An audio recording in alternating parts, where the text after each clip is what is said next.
I am really excited to have this discussion. My name is Mark Hulsman. I'm the Director of Policy and Advocacy at the Hope Center for College, Community, and Justice. We are here with several great panelists for whom I'm totally going to get out of the way in a second. But first, I want to provide some housekeeping notes for you all and provide a little context setting for our discussion today, and then we'll move into a really exciting discussion. So for those who joined our morning sessions, it'll be similar. We'll be here for the next hour, so until 1:30 p.m. Eastern time, 10:30 a.m. Pacific time. You can see that math is my forte. And then after which we'll be moving directly, folks can go back to the main link that you all have, the main stage, directly for a plenary session on federal policy, followed by a keynote from Undersecretary of Education, James Quall. So when folks are done here, when we've had our fill of housing insecurity, we can go back to the main stage and main link to catch that. And finally, again, if folks have joined for previous sessions, please use the Q&A feature in the webinar bottom of your screen to ask questions throughout. I will be, checking that and providing that for the discussion as we go through sort of the questions we have and discussion topics we have. So please feel free to liberally use the Q&A function, and we'll get to as many as we can throughout our discussion. So with that, I just want to provide a little bit of context. We're incredibly excited for this panel because frankly, with respect to all of the issues that we work on with regard to basic needs and security at the Hope Center, access to affordable, safe, and stable housing is, one of the most important issues in terms of addressing college access and affordability and ensuring economic justice and racial justice in our economy. Housing is at the center of all that we do in many ways, and yet it often isn't at the forefront of national policy conversations in ways that I think sort of meet the scale of the problem. But we know that rising rent, housing costs, the ways that housing has been denied or weaponized against many communities, particularly Black communities, Black and Brown communities, all contribute to the inequity that sort of seeps into our higher education system and beyond, frankly. And we know that communities across the country, students and their families are facing a housing crisis and are often unable to avail themselves of the programs that might help alleviate that. So we see this in our Hope Center data. Our own research from the Hope Center shows that nearly half of students from our most recent survey have experienced some form of housing insecurity, and about 1 in 7 students at public 2- and 4-year colleges have experienced homelessness. So that number is obviously just the sort of tip of the iceberg. We see it jumped to 1 in 5 students at institutions like HBCUs. And meanwhile, students experiencing homelessness have traditionally had to navigate just an incredibly complex financial aid system that doesn't speak to their experiences. They're often shut out of programs like low-income housing tax credit, Section 8, HUD home programs, things that we ostensibly should have in our toolkit to help folks stay in their homes so they can learn, so they're not worried about having a roof over their heads. So we do know that some states, institutions, coalitions of community groups across the country have taken it upon themselves to try to bridge this gap. We know that there are some additional policy opportunities in states and at the federal level to address what is a long-standing crisis that's only been made more acute by the pandemic. And we have an amazing set of folks here to talk about it today. So joining me is a group that I'm going to briefly introduce in alphabetical order, no other special order than that. And then we're going to get to some discussion. So Pam Blumenthal is the director of the Affordable Rents for College Students, or ARCS program at College Housing Northwest.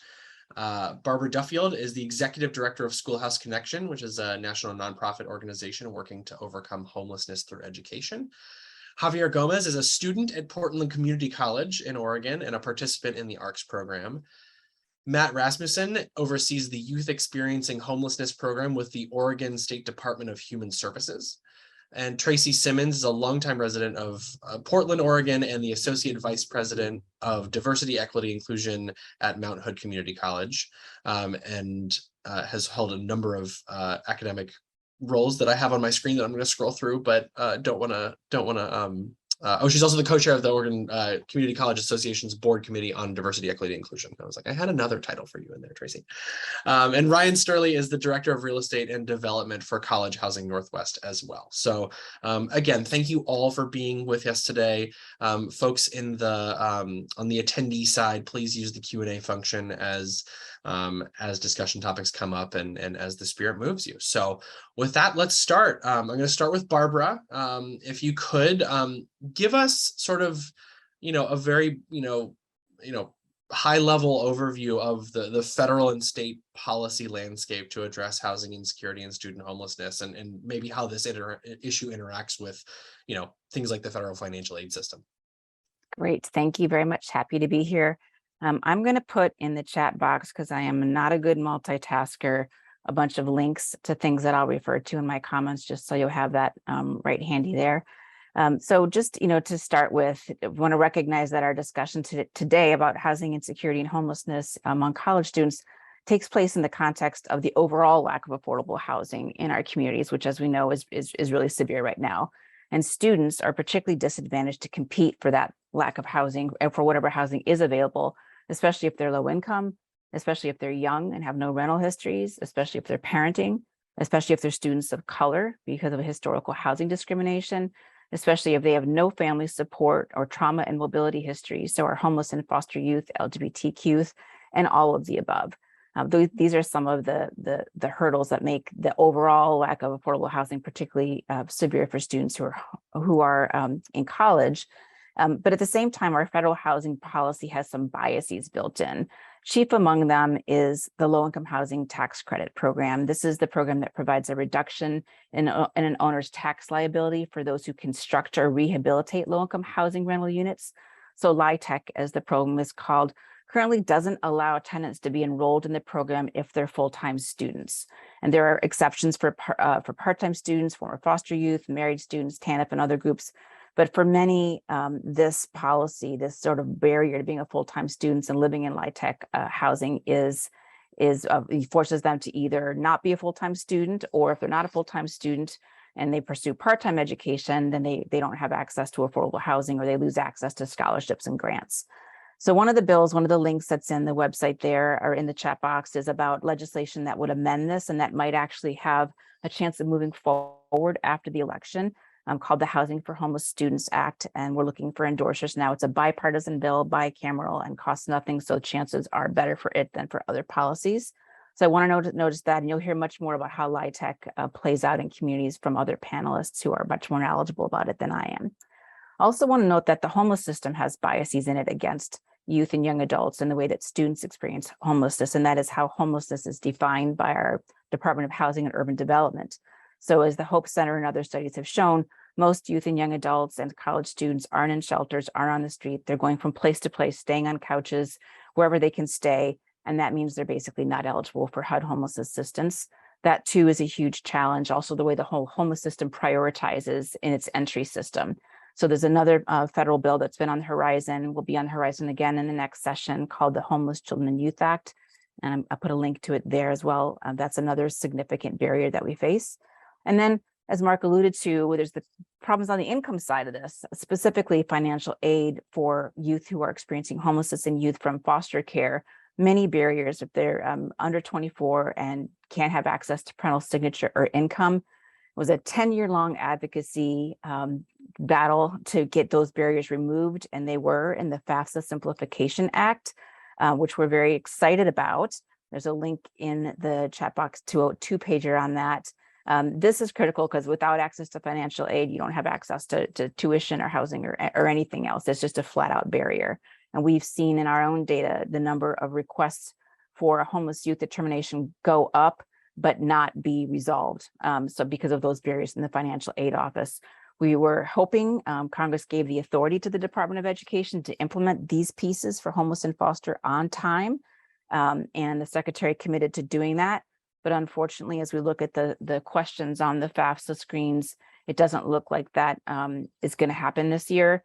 We still have till September 25th, and we're working on that. So stay tuned about that. But it's imperative to work with financial aid offices, because on these issues, specifically for homeless and foster youth, that can be the door shut. Lastly, in terms of the federal overview, housing, income, and also people to help with the navigation, with the access, with providing the services are really critical. We see that in our own youth leadership and scholarship program, where we're directly helping young people, that it takes a person to help navigate systems, make those calls, et cetera. And there are a number of bills introduced to help people the system for homeless and foster youth, specifically legislation that'll move forward in the next Congress. So these are, federal weaknesses and attempts to address through the federal system, but the federal weaknesses make state and local action all the more important. So I'm thrilled that we're going to hear from our Oregon speakers about how they've been able to do that. We also do work on state policy. And I put a link in the chat box to a state summary of state bills, and you can see a variety of approaches, from tuition fee waivers, the higher education liaisons, priority enrollment, housing plans, housing assistance. And again, of course, bills are only as good as implementation. So whether you're planning a legislative effort or you're in one of the states that does have a policy, we certainly see a room for awareness and for tools and for practice to actually make those state laws a reality. So that's the summary of my opening comments, and I'm really excited to the rest of the panel and to the discussion today. Thank you, Barbara. And if I can do a little moderator prerogative, I think there are some folks who joined us a little bit after we joined. So if you would add those links again to the chat, that would be amazing. And we're happy to share with folks after as well. That was incredibly comprehensive and wonderful. So let's move a little bit from you mentioned some state opportunities here, but let's move from the federal directly towards the state. So I'm going to start with Ryan, followed by Pam. So your organization, College Housing Northwest, has a quite a unique nonprofit housing model. Talk a little bit about what this responds to in terms of limitations for college students in accessing affordable housing, maybe how ARCS was developed to address the lack of other affordable housing options for students. Thanks. My name is Ryan Sterling. I'm the Director of Real Estate and Development for College Housing Northwest. Quick background on us. We were created by Portland State University students in 1969 as a response to urban renewal project that was going on that was kind of demolishing a lot of the existing housing around the school at that time. And historically, what we've done at College Housing Northwest is provide housing to students at between 15 and 25% below market rents with support services as well. And really in 2018, 2019, we became aware of the Hope Center and their work kind of identifying the issues of student housing insecurity, and combined with our own anecdotal evidence of just seeing kind of rising housing costs and rent costs in Portland, and just not being able to, with those kind of 15 to 25% below market rents, really meet the needs of a lot of students, low-income students, disadvantaged students, where that was just not affordable enough for them.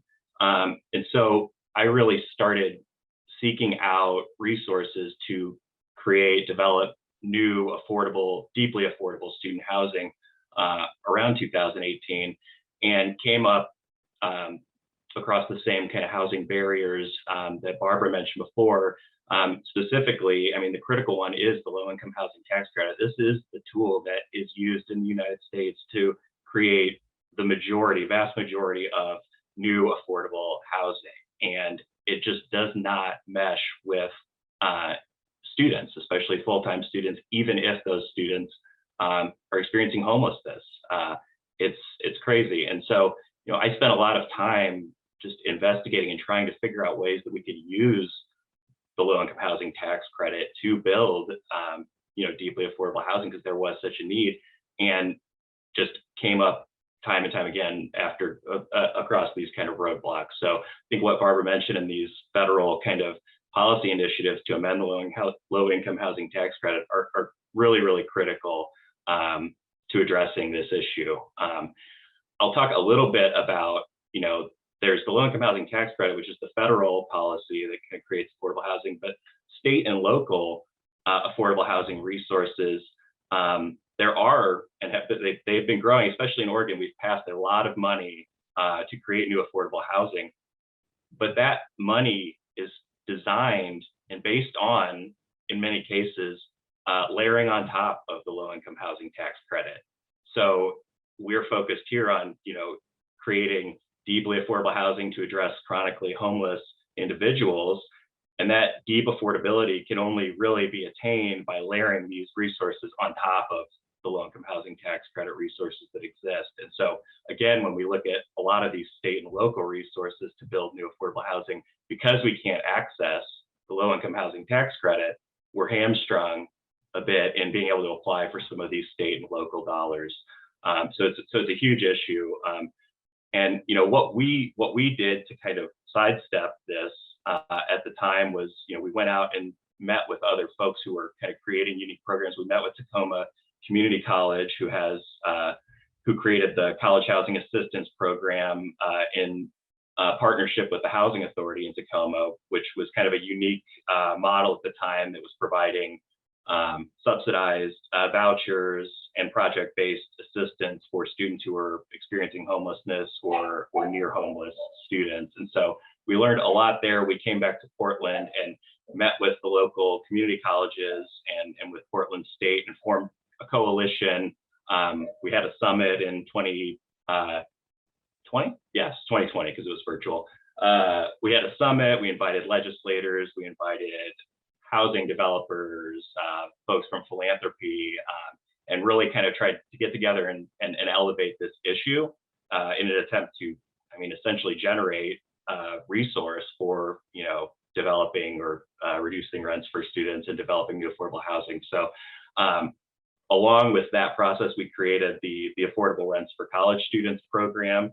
And how it started was fundraising for basically rent assistance.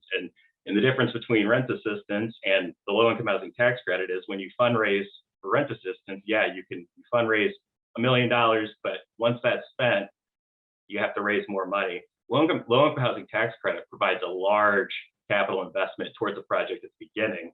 And so it provides affordable, deeply affordable housing long-term, in perpetuity, essentially. And so that's really kind of the difference in that, in the two kind of ways of addressing this. And and so we have developed, and Matt will talk about a little bit later, we've done a lot of work to try to find large capital investments that would replace the low-income housing tax credit to some extent and create this long-term, permanent deep affordability. So we have this kind of partnership with Department of Human Services that's going to be geared towards youth experiencing homelessness who are interested in pursuing education. And we're also working with the state on a program called Project Turnkey that is allocating money to repurpose underutilized properties in Oregon towards transitional housing for folks who are experiencing homelessness or housing insecurity. So I'll kick it over to Pam to talk a little bit more about the ARCS program. But thank you, everyone. Thanks, Great, Ryan. thanks. So as Ryan mentioned, the ARCS program was developed kind of in conjunction with this coalition that came together. And at the time, I was at Portland Community College, where I worked for 16 years, and I was working as part of the coalition to elevate the issue around housing insecurity for college students. And over time, we, coming together regularly and developing resources to subsidize housing for students developed into the job that I'm in now. So I transitioned in January to be the director of the Affordable Rents for College Students program at College Housing Northwest. And the model is unique. It's we certainly took things from the Tacoma CHAP program, some components of it, but the uniqueness is that College Housing Northwest has been a housing provider to college students for over 50 years and really knows how to do that. Already wraps around students in a very supportive way, already doesn't, there's minimal barriers to entry. Even for non-ARC students, there's not first and last month's rent. There's not a need for cosigner. They don't have to have a rental history. All of those things we're mitigating for students, many of whom come not ever having lived in an apartment before. And what ARCS does is it's a subsidy. It's a 50% subsidy. So as an example, students could live in one of our apartments. They're range in price, but some of them are around the studio apartment around $1,000 a month would then be $500 a month for a student in the ARCS program. They also get the support of a coordinator who I work alongside, who is, again, if checking in monthly with them, making sure everything's okay, making sure their portion of the rent's being paid, also connecting with the referring partner at the college that they come from. We also partner with 2 nonprofits, New Avenues for Youth and NAYA, which is the Native American Youth Association. And so we're really looking at this in a holistic way so that we're not just providing a subsidy and then they go live somewhere and we hope for the best. We're really trying to interrupt any potential issues that could come up for students. This partnership, the partnerships are really essential to that, and meeting regularly with partners. The other thing we're doing that's unique is collaborating across institutions around fundraising. College Housing Northwest is a nonprofit, but hasn't been a fundraising nonprofit. We've just operated on the rents we've had until ARC started. And so we're delving into this and trying to work collaboratively with the colleges around fundraising, also around government relations. We're connecting with local folks, we're state legislators, federal legislators, really elevating this issue and looking at different funding strategies to create sustainable subsidized housing for college students. So really, I'm in the position of being able to trying to talk to everybody I can about this issue and elevate it, make sure people understand that just because students are in college doesn't mean they have a safe and affordable place to live. And that we're really in the business of, getting more and more opportunity. Currently, the ARCS program is pretty small. We have 55 spots for students. College Housing Northwest has about 600 apartments. And it's our goal eventually to get to where about 20% of our apartments are subsidized and are ARCS students. So that's our long-term goal, and we're growing and hoping to continue to elevate this issue. Thanks, Pam. I'm going to turn it to Javier and Ryan for your, sort of the reasons why, right, that programs like ARCS are so needed and sort of the gap that they're trying to fill.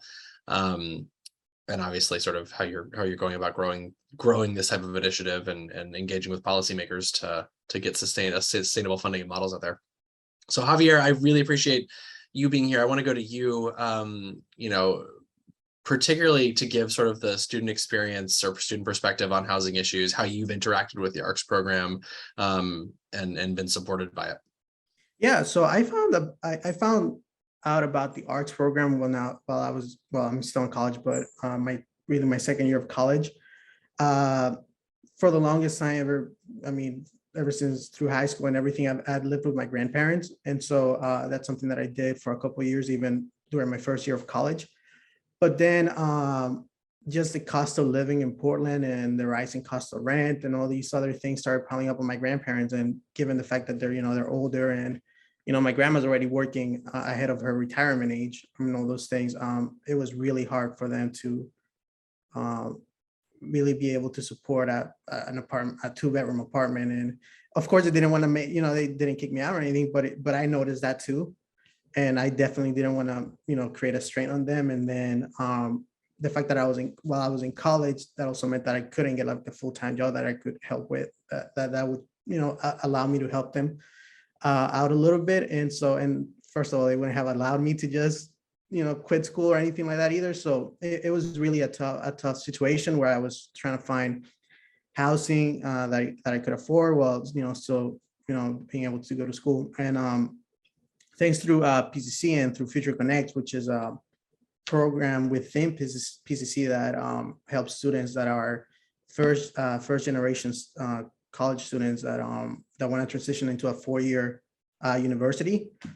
Thanks to them, they were able to refer me to the ARCS coordinator, and then through there, I was able to become a participant and become more involved with it. My experience so far has been great, honestly. first of all, it just the fact that it has alleviated me a lot from thinking about where I'm going to get money or where I'm going to get this substantial amount of money to cover rent.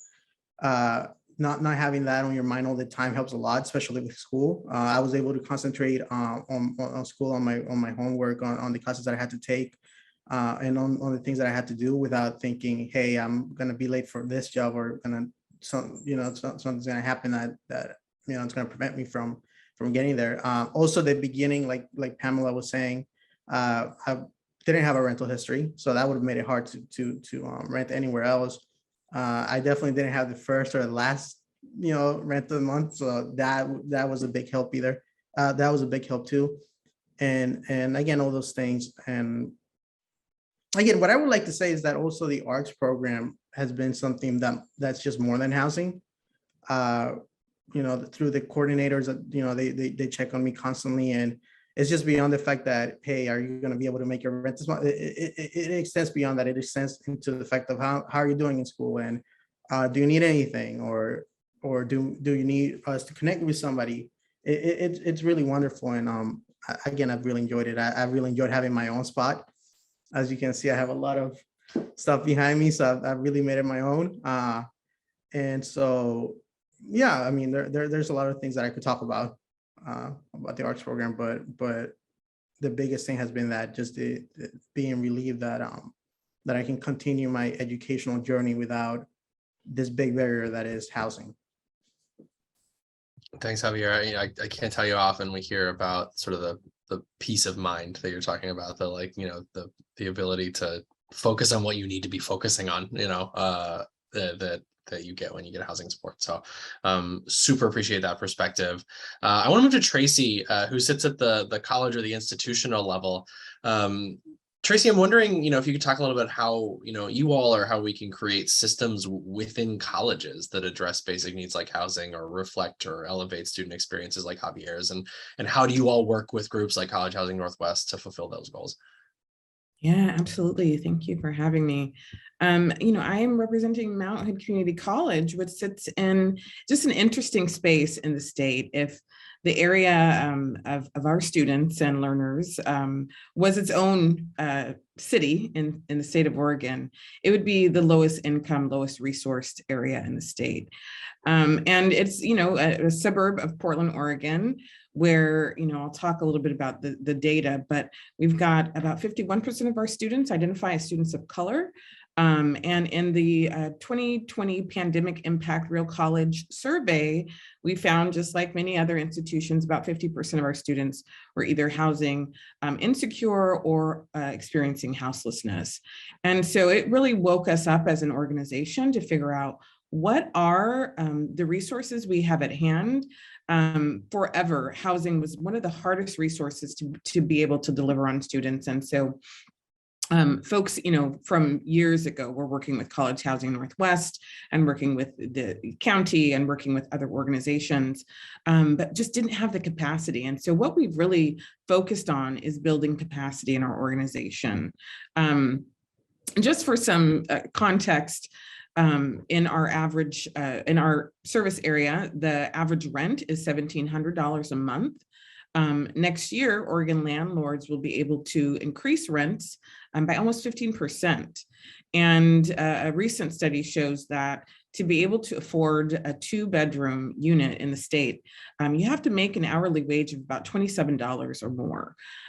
That's not realistic for our college students. And so they've basically been priced out of the market, and the situation is getting worse. And so with my relationship with Pam and Ryan and College Housing Northwest, we've been able to build that capacity to be able to deliver on realistic solutions for the housing challenges our students are seeing. Within the organization, some of the ways that we've been able to build the case and make the case for why this is important. We've really been focused on, using data to illuminate the issue, to bring awareness to everyone within our organization that this is a critical issue that has implications for enrollment, has implications for the regional economic development, and a long-term impact on whether or not we can exist as a college, right? If we don't have people who can, fully participate in the college going experience, because the barrier of housing is such a critical one, our ability to deliver on our mission is impeded. So we are really trying to also amplify student voices and their lived experiences so that we have people really understanding what this means for our students if they're not able to have a safe and affordable house or place to sleep every night, as they're trying to address all of the other challenges of being a student. We are investing in human resources, so having human capacity in our organization is a huge and critical need as well. And so we've kind of commingled some of the state resources that have been provided. So the state of Oregon passed a bill that each college would have a benefits navigator. And so our benefits navigator really is working with students on the issues of housing. We also have in the state of Oregon pathways to opportunity, and we've purposed our pathways to opportunity to build in a position that works directly with the ARCS program and works with students as a resource guide outside of the institution. We're also, regularly trying to quantify and in a numerical way in that case-making space, the understanding that if we are not able to deliver on housing and solve these problems with the work of our partnerships, that there becomes a downward spiral with enrollment declines where you are no longer able to support students with the wraparound services and all of the other services that are needed. Because as enrollment declines, you just have less and less resources as a college. And so we're really trying to make the case in multiple ways so that everyone in our organization is on board and using a culturally responsive lens as well as a trauma-informed lens to support our 50% of students really struggling in this area. I think, I also want to talk about that value of the strategic partnership. And so in the work around building this partnership, we've really been trying to uplift the needs of students in the region, not just for Mount Hood Community College students, not just for Portland community, but the whole region, and building capacity for policy development at the state level, at the national level, to say this is a real challenge. We're also sharing data and best practices for retaining students. We're helping students get what they need and ultimately achieve their educational goal. We're also braiding those resources for affordable housing development and presenting a united front with a demand for some regional solutions for our policymakers. And all of that, once again, right, and I'm so glad that Javier is here, is really amplifying the experiences of students. I can go and talk about all of the things that students are sharing with me and the work that I'm doing, but I think the student's voice itself carries this mission forward to really get us all on the same page and really focused on what are the long-term solutions. As we know, the housing costs will continue to increase. There is no cap on that. There is no end in sight for that. So we've got to have a strong and unified front with the student voices, moving us forward in that way. Thank you so much, Tracy. That was amazing. And I think, it's amazing to hear how you all are making the case, not just with data, not just with, your, not just on your own, but also amplifying, the actual experience of students. I mean, I think that's something that we strive to do consistently, and hopefully it's paying off. So last but not least, I want to go to Matt, who sits at the state level, right? And I want it would be great if you could talk about how Oregon DHS is helping, supporting self-sufficiency for homeless and housing insecure youth and students. How you all are working with groups and programs like ARCS to make that happen. Yeah, thank you. Again, my name is Matt Rasmussen. I use he, him pronouns. I oversee the Youth Experiencing Homelessness program, which is housed within our self-sufficiency division in DHS. Just for some very basic context, the program has historically been pretty small, and by small, I mean it's for the last 10 years has just been one person, and we finally got a second person, but really small and really underfunded as it comes to working with an underserved population. So like, not to get into the weeds, but about $3 million per biennium for all youth, unaccompanied homeless youth in the state. We've really been focused for many years kind of on more of a basic needs support program. The majority of the money that is received goes out to nonprofits across the state to provide services such as street outreach support, day drop-in centers, youth shelters, kind of your front line of supportive services for young people. I'll piggyback off of what Tracy had mentioned in regards to youth voice. We, as a result of some legislation over the past few years, we did a more formal statewide assessment on the true housing needs of young people who are experiencing homelessness and housing instability. And through that process, the numbers were great. The numbers were helpful and are helpful. The really big part of that process was we engaged with about 50 young people who provided their input as to what they would like to see in a true and real system for themselves. And it was the case was overwhelmingly made that while there are necessary services and there are gaps in services in many locations, that outside of focusing on shelter and drop-in and basic support services, that what young people feel like is that if they enter a shelter, they are stuck in a shelter. They cannot get out. There is not housing available to them. They can, once they turn 18, they can get on voucher lists, which can last multiple years, which provides competition between young people who are navigating homelessness by themselves and families with young children and the chronically homeless adult population. And so they're like, when we're being told we have 2 years on a wait list, like, I'm 18 years old. I am not entirely sure what that 2 years is going to look like for me.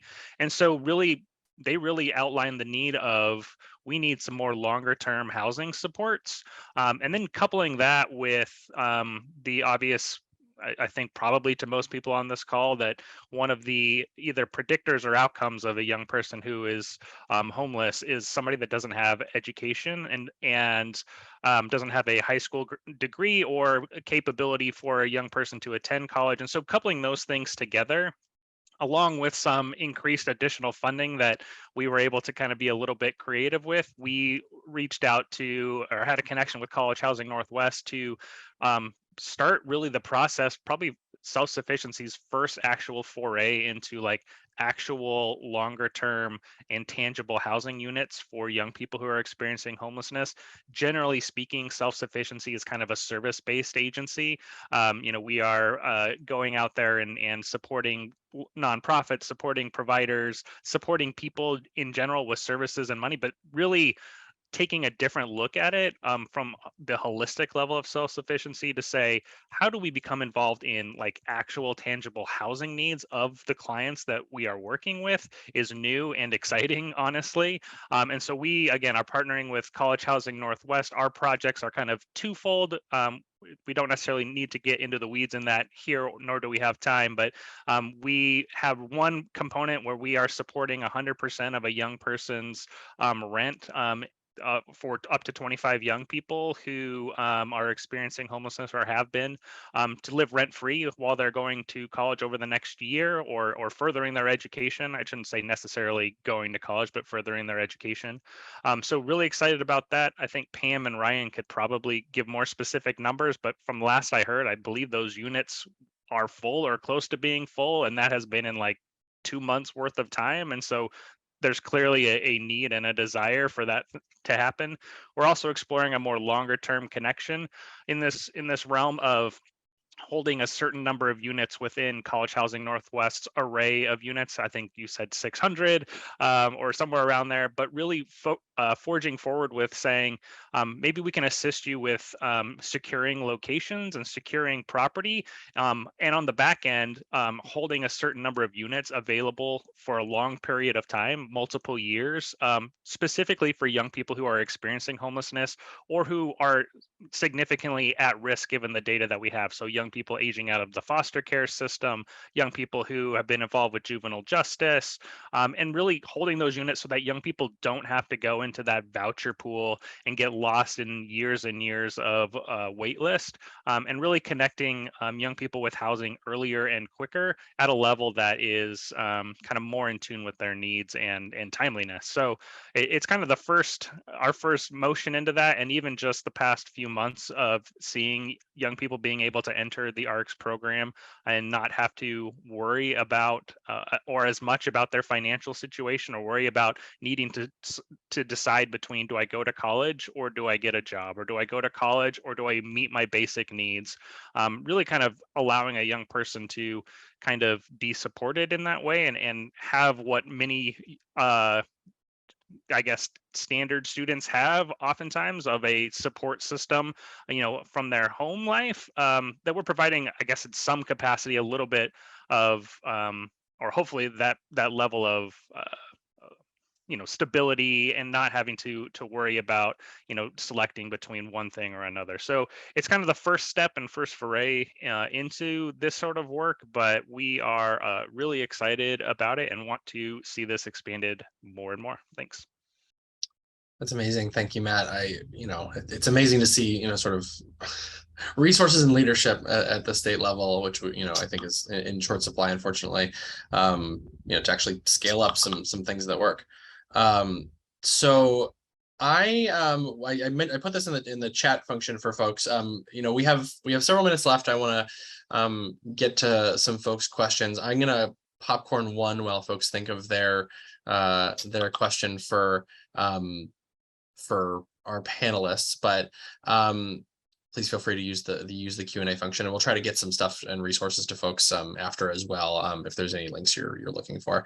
But I want to open up a question that I think everyone sort of touched on or implied in all of your remarks in some way.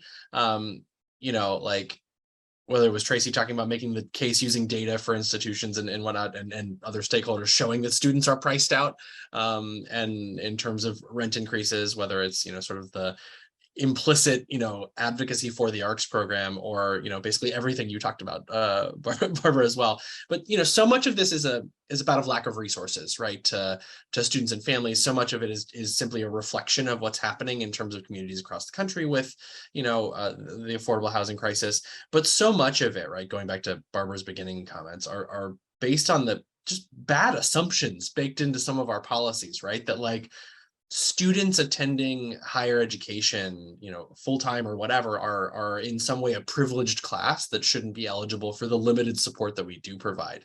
I'm wondering, and anyone can answer this, like as we get into a discussion a little bit, like how do we combat that narrative? How have you all been able to be successful in combating that narrative, whether that's in an institutional setting, a state setting, or with federal lawmakers? So I would like to just, kind of start myself here for a minute, because originally, before I entered college, again, as a first generation college student, there was a lot of things I didn't know about college. I assumed that universities just gave you dorms. I didn't know that there's like a whole package within that where you have to pay for it or take out loans for that or anything like that. And I believe that having these type of sessions are incredibly helpful, just because it allows me to tell my story first, and then it allows me to also clear those misconceptions, like you said. It's just an array of things, I believe. Starting from the fact that, you depending on your situation, the federal government might give you some money, the state government might give you some money, like the Pell Grant or the Oregon Promise or things like that. But as a college student that lives by himself, in my case, I have to think about other things too, food, just living array, situations. And that's something that also the ARCS program comes and helps with. For example, something that I don't think anybody highlighted was, and I think this is across the College Housing Northwest system, but something also that I don't have to worry about is utilities. So electricity, internet, reliable internet, water, all these things are also covered. And so with that Pell Grant money or whatever, I'm allowed to do other things. Like I'm allowed to just, have a livelihood, like, Like I'm allowed to buy groceries, and I'm allowed to buy things that I need for college. And also it allows me not to, again, I want to highlight that that point of the making money. For example, I'm allowed to pursue more opportunities that instead of I need a certain amount of money to cover these things, I'm allowed to take up internships that just will further my career aspirations. For example, right now I'm part of a communications internship with Portland Public Schools. That does not pay a lot. It would not pay a lot to cover like a month rent on a market price apartment, but it covers enough that I can pay for my rent in this apartment. It also gives me this opportunity to further, gather information about something that I want to do in the future. And again, that would not be possible if I had to just pay market price. I would have to probably work more than two jobs and then handle college and handle all these other things. So again, I just want to say that I think settings like this where students can speak their mind and can talk about their unique experiences allows for people to understand a little bit more about how there's some people that just can't afford to even live on a dorm or can't afford to live on these situations, don't have that privilege. So yeah, I was all over the place on that one. So my bad. That's great. I want to jump in too. I think we have to talk about whole systems, and we have to talk about the fact that public education has been grossly underfunded forever. As soon as there was desegregation, right? We have to talk about all of this as a package deal, right? And even the recent conversations that were being had about student loan forgiveness, right? We don't call it forgiveness for other, large corporations that get bailed out. We say it's getting canceled, right? Just even the idea that these are people, right? Because we live in, unfortunately, a socio-political environment of anti-intellectualism, as talking about elites, right? Who are the elites? For real, right? Because I can just say my students are not elites. They are people who are passionate about learning. They want to do stuff that is good for their communities. They want to live a comfortable life, not a lofty, crazy, yacht, traveling the world kind of life, but actually doing what's good for their community. And so we have to have a narrative shift, and it has to begin with talking about the root causes of why we've underfunded education, why we have these narratives out there that college students are some kind of elite class of people who will, at some point be millionaires. Like that's not the reality of any of it. And so I think the conversation that we started having within the student loan forgiveness space about these people are not elite. This is not what we're talking. These are not the people who are harming you.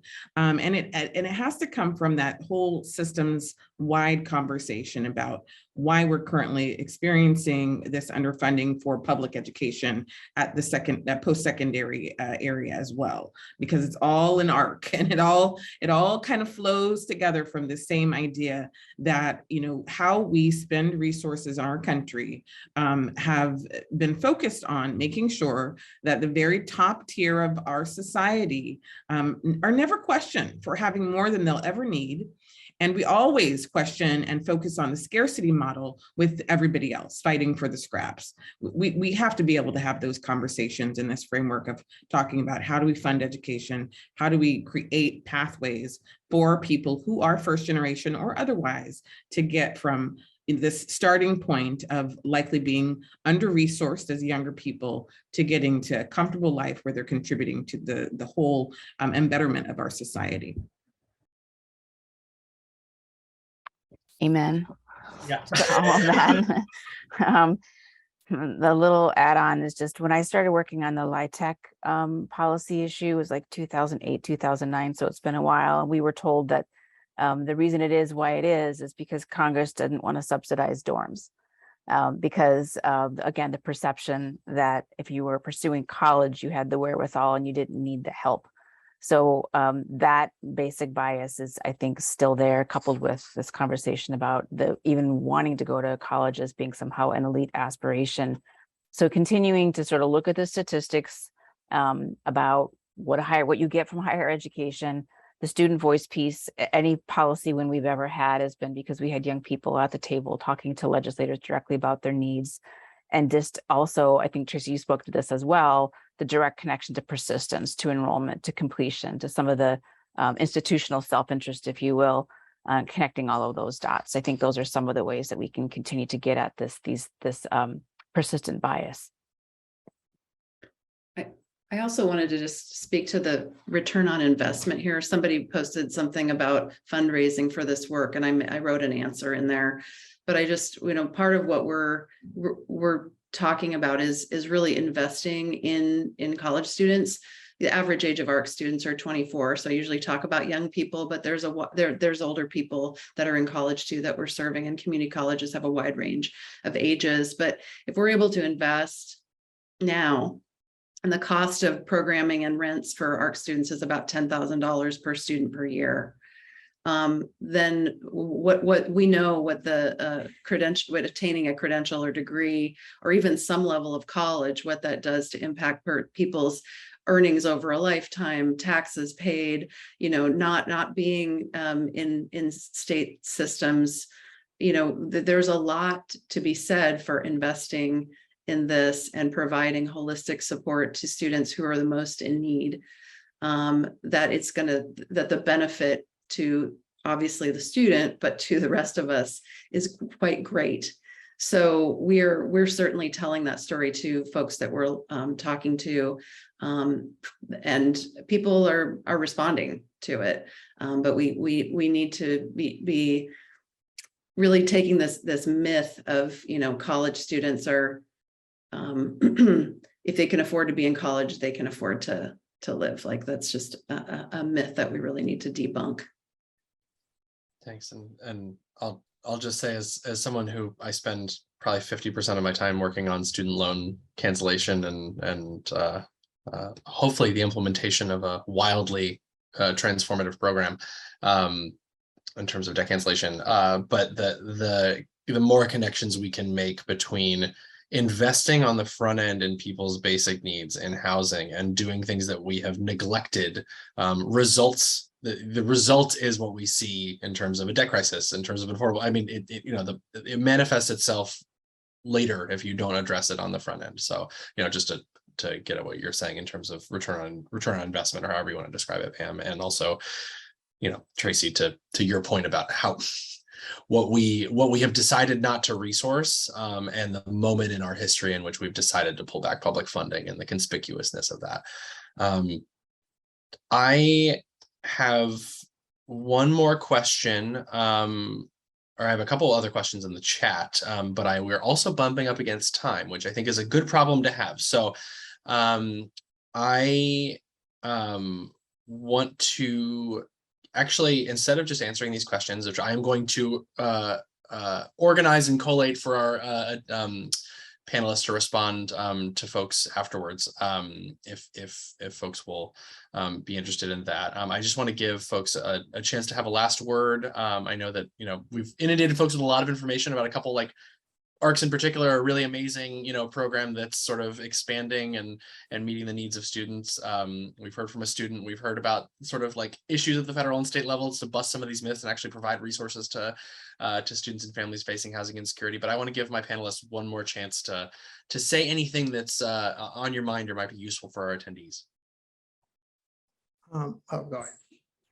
Oh, I was looking in the question and answer piece that Farron Leader, I believe, mentioned. I just wanted to highlight something very quickly that we are doing that kind of maybe falls inside of this box. It's not necessarily like dorm and campus related, but the state of Oregon is embarking on a direct cash transfer pilot where we are giving direct cash payments to young people to ideally pursue housing, but there will be no checks and balances as to where that funding is. It's one of those things that, coming from a child welfare world where you get into with young people who are in independent living programs, they can receive funding from child welfare, but that often comes with like a necessity to meet with a caseworker on a certain schedule and track every dollar of spending. And so this kind of turns that on its head and saying we are entrusting young people to utilize this funding to whatever meets their needs. And so I think that when we're talking about getting stuff out of, as Farron mentioned, and I apologize if I'm saying the name incorrectly, but we're talking about like unique ideas that are not just giving money to property owners and government entities. I think that is one thing that we are doing, not necessarily just because of that, but can be something to explore as well about, how getting actual cash into a young person's hands to make decisions that work for them can be utilized to, again, further education as kind of an ancillary positive as well too. So there will be more to come from the state of Oregon on that, but that is just one piece I wanted to highlight. And I also wanted to say that College Housing Northwest is a nonprofit, and we think there needs to be more nonprofit college housing organizations. So I hear there's a lot of folks making a lot of money off of college students in the housing space. And we are here to promote that it doesn't have to be that way, that you can keep rents as low as possible for many students and then have subsidies for those who are the most in need. Because our buildings are, the students are really interested in living in our buildings because they are below market rate. And some students can afford to pay that. And then we need to have deeply affordable options for students who can't. I just wanted to say real quick, just because I think that point that Tracy brought up was really interesting. And it's because, most of my peers, when I talk to them, obviously a lot of us have big aspirations and want to, move from where we are now to something maybe a little bit better. But I hear a lot about, also, helping the community back. A lot of people I hear about, obviously they want nice things, but they're also, they're getting degrees on social work, on teaching, education, all these things to also, give back to the community. And, that's something I see here where I live. That's something that I see when I go to college or when I talk to other college students. So I do believe it's a huge misconception. And again, a lot of people just want to, move forward and kind of go to a status that's better than the one that they had before. But that necessarily doesn't mean, becoming millionaires and doing all of that. Sometimes it just means, being able to afford a house and own a house one day, or being able to, have a sustainable living. And so that's the goal for a lot of people, at least that I'm seeing. And then again, just highlighting the arts community and just highlighting my apartment complex. Again, I really want to drive the point that it's just more than housing. At least that's been my experience here. It's really this community of people that instead of just looking into numbers and into all